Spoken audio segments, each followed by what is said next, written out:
Episode 16, Series 2 of 1001 Stories of Health. A few more cups. Valerie's eyes snapped open, but the room didn't stop moving. Her head spun in a slow, sickening cycle, and for a moment, she forgot where or even who she was. Then the digital clock on her bedside table burned red numbers into her vision. 8:42 a.m. She was running an hour late. The silence of the room pressed down on her like judgment. Her alarm had rung, but her brain had simply tuned it out. A biological circuit breaker flipping off. Valerie groaned, her throat raw and dry, her pulse racing. For the past 48 hours, she had fed herself on nothing but a strong, bitter cocoa brew, a concentrated mix of instant coffee and cocoa powder she swallowed like medicine. It made her feel in control, awake, ahead, until now. She scrambled out of bed, her legs heavy and unsteady. 6 cups. I should have taken more. I shouldn't have stopped. As if stopping had been the mistake. By the time she reached the office, the world felt flat, almost unreal. Her thoughts lagged behind her. During the presentation, even the slides seemed to blur. Valerie, Mr. Iman's voice cut through the fog, sharp and controlled. We aren't following. You seem off. Your words are slurring. Are you even awake? The words landed hard. She glanced at her trembling hands and quickly hid them beneath the table. I'm sorry, sir, she said quietly. I'll fix it. Fix it. Stay on top. Don't fall behind, Mr. Iman said. She made it through the day on pure adrenaline, but the walk home felt like a fever dream. When Valerie reached her kitchen, the soft hum of the kettle pulled at her again. Familiar, reliable. Just 2 more days, Valerie told herself. A few more cups, and everything would be back under control. It was the company's quarterly presentation week, and for days, Valerie had slept no more than an hour each night so she could keep working. She relied on her usual cocoa mix, something she even boasted about, to stay awake. It had become her pattern during presentation weeks and beyond. Her hands shook as she measured the cocoa brew. The smell, once comforting, now turned her stomach.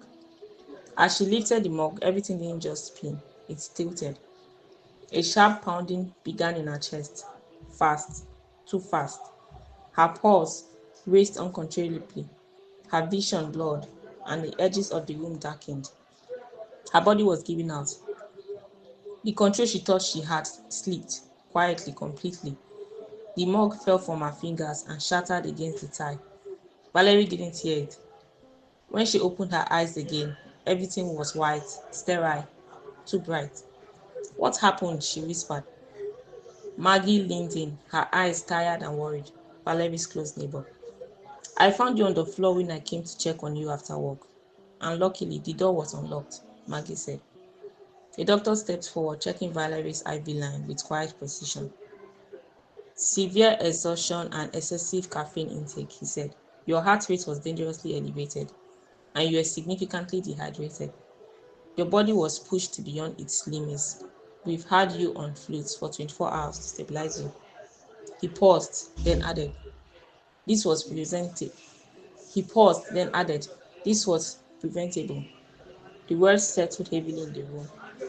My presentation, Valerie murmured. Your work will still be there, Maggie said gently. But you won't be if you keep going like this. Your manager came by. He called when you didn't show up, and I told him what happened.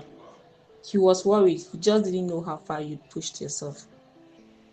Later, when Valerie called Mr. Iman, there was a long pause before he spoke. Valerie, he said, his voice softer than she had ever heard. Work matters, but not like this. Take a week off. Don't worry about the remaining days of the presentation. I will handle it. For now, your health comes first. No emails, no deadlines. If you show up before you are fully well, I'll send you home myself. I work hard, but I take care of my health. It's paramount. Then he paused again. Get real rest and prioritize quality sleep.